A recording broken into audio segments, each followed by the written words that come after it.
السلام علیکم دوستانو، شیردل تخنیکی معلوماتی چینل ته ښه راغلاست. الله تعالی دې وکړي د صحت او عافیت جامه پتن ولرئ. زموږ د نن ورځې ټاپک او موضوع دا یو ایچ پی د 2 کیلو واټ سره مساوي کیږي. دوستانو زه غواړم په دې رابطه ستاسو سره مختصر لنډ او مهم معلومات شریکم. نو دوستانو دا ویډیو ممیس کوئ تر اخره پورې وګورئ ترڅو د دې مفیدو معلوماتو څخه ځانونه برخمن کړئ. نو دوستانو راځو ټاپک او موضوع ته. د ایچ پی پل مساوي کیږي د هارس پاور سره. ایچ پی د پاور یونټ دی هغه ماشین چې په آوټپوټ باندې میکانیکل پاور ورکوي، لکه پټرولي او ډیزلي انجن او برقی موټر. د دې ټولو پاور ریټینګ په ایچ پی باندې کیږي. کیلو واټ د برق پاور اس آی یونټ دی او د برقی وسایلو پاور ریټینګ همیشه په واټ او کیلو واټ باندې کیږي، لکه پکې بخاري اوتو پرچ او برقی موټر او داسې نور. لکه څنګه چې برقی موټر آوټپوټ میکانیکل پاور ورکوي، نو ځکه د برقی موټر پاور ریټینګ په ایچ پی او کیلو واټ دواړو باندې کیږي. راځو یو ایچ پی د 100 کیلو واټ سره مساوي کیږي. د پاور اس آی یونټ د واټ سره مساوي کیږي، نو د غټو موټرو اس آی وړوکې یونټ سره مساوي کیږي. نو ځکه د هر قسم برقی موټر پاور ریټینګ همیشه په کیلو واټ او میگا واټ سره کیږي.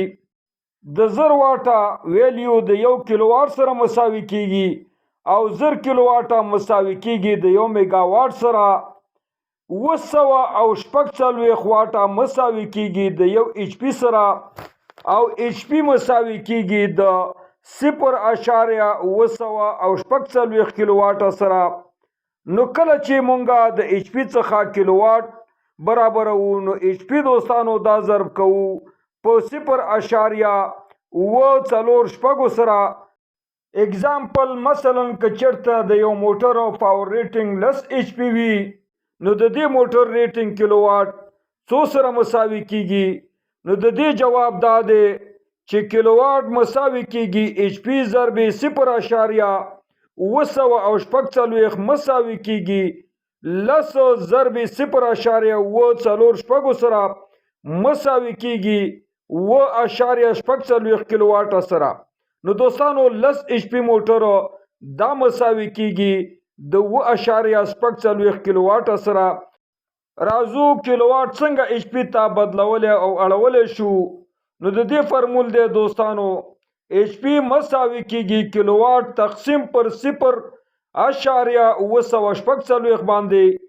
مثلا زمونږ سره یو برقی موټر دی چې د دې کیلو واټ مساوي کیږي د 0.46 سره.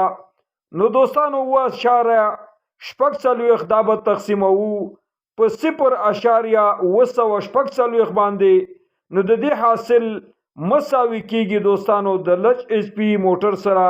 نو په دې طریقه دوستانو تاسو ایچ پی کیلو واټ ته او کیلو واټ ایچ پی ته کنورټ بدلول او اړول شي. نو دوستانو دا وا زموږ د نن ورځې ټاپک او موضوع چې یو ایچ پی د 100 کیلو واټ سره مساوي کیږي دا غي پر رابطه معنی وا. نو دوستانو که غواړئ د برق تخنیک څخه ځانونه برخمن کړئ او خپل هر قسم برقی وسایل په خپل کورونو کې ترمیم او جوړ کړئ. نو دوستانو که زما چینل مو نوی سبسکرایب کړئ، زما چینل سره سبسکرایب کړئ او که دا ویډیو مو خوښ شوی در سره لایک او شیر کړئ د خپل ملګرو سره ترڅو خیر او پیدا ټول ته ورسیږي. دوستانو ستاسو د توجه او لیدو څخه یو نړۍ مننه. السلام علیکم.